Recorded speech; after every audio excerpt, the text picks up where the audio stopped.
In 2003, I was dead for 6 minutes. Heaven is not what we imagine it to be. I apologize to the believers, but I feel that I need to tell my story. In 2003, when I was 15 years old, my heart stopped for 6 minutes.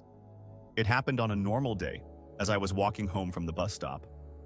After walking 4 blocks from the bus stop to my house, I started to feel sick. It happened suddenly, without warning. I felt great all day.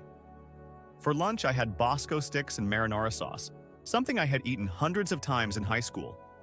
Before I could think of any other possible causes of nausea, I broke out in a cold sweat. Then I felt strange vibrations in my chest. As I found out later, I had an attack of ventricular fibrillation. I lost my breath and fainted. I was told about what happened next only later. It seemed that I was stretched out on the road, and a woman driving a hatchback almost crushed my skull under her wheels. Fortunately, she managed to brake sharply and tried to bring me to my senses. And when she failed, she called the rescue service.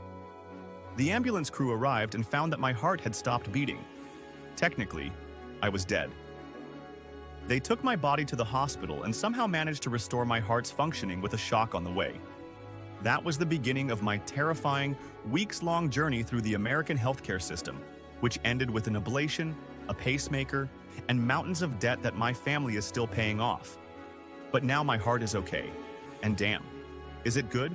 Because everything that happened that day taught me to never thank God for anything. The thing is that in those 6 minutes, while my lifeless body was being transported across the city, 2 doctors were desperately trying to bring me back to life. My soul left our world and ended up in the afterlife.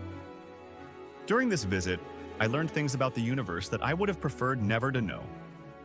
Perhaps by telling my story, I can help our species prepare for what awaits us after death. It all started with a blinding white light that permeated everything around me.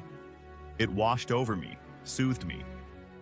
Everything was exactly as they say it is, blissful, friendly, full of spiritual exaltation. I could clearly feel myself rising up, as if the light was pulling me higher and higher.